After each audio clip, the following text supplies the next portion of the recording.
About to change these half moons, the sealant around them, and doing the cam cover on the rear of a 2002 Camry V6. And so right now there's no sealant on that. It's all been cleaned up.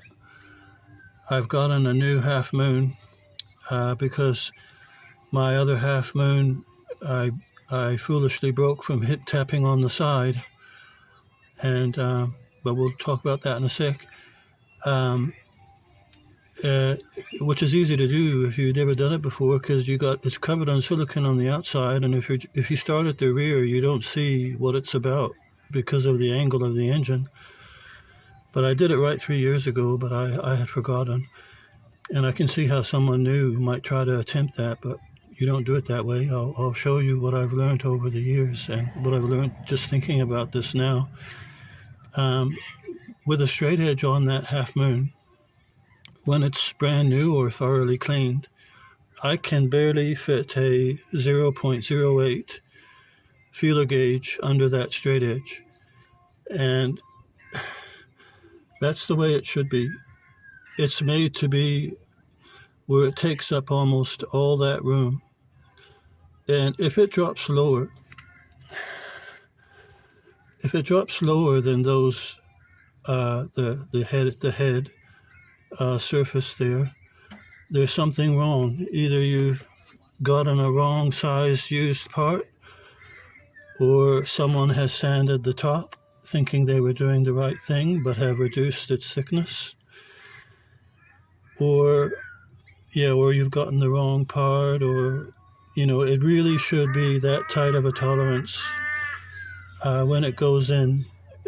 I can just barely fit a 0.08 metric under that straight edge when that's sitting without any sealant. So there's no sealant at all in there, and that's very clean.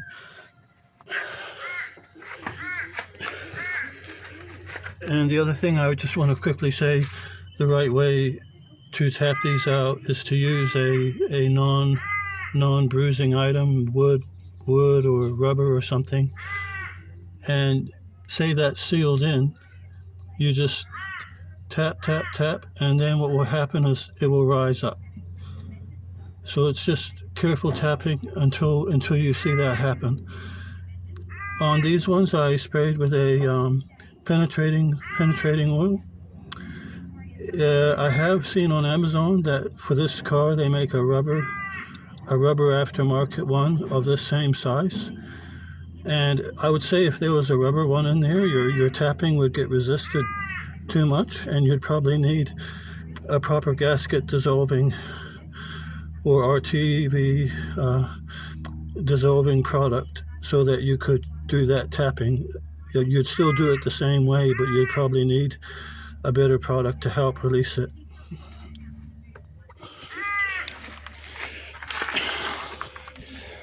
Now let's have a look at what this looks like. Underneath, you see you've got 3 channels.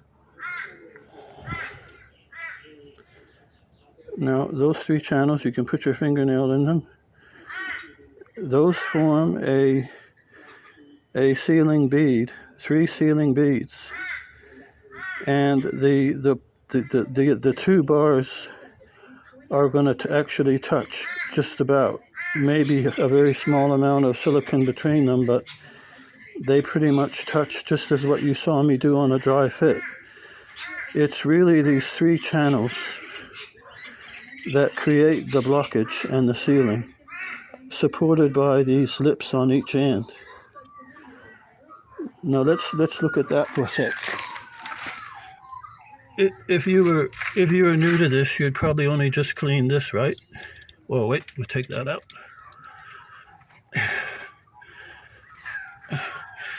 You'd probably only just clean this surface here, thinking that was it.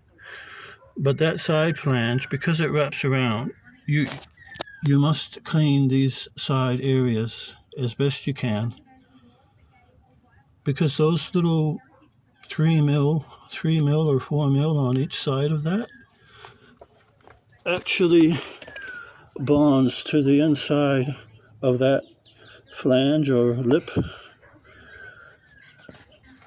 So those are the key things. And also, I'm going to use this product again. I used it for the inlet, water inlet housing, because it has a superior, it's Toyota's answer for superior sealing against the coolant, but it is also for engine oil. And in the paperwork, which I've lost at the moment, it says that it specifically mentioned this same product for doing the half moons, the oil pan underneath, and the cam covers, where your manual specifies to put the sealant on the cam cover,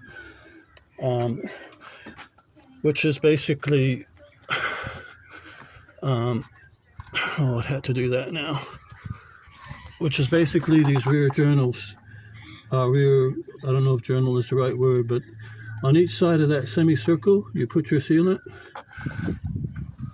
And my manual uses arrows pointing to each joint on each side of the half moon.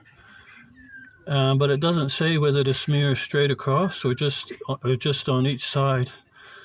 So I'm actually wondering whether to smear straight across and stop just past each break.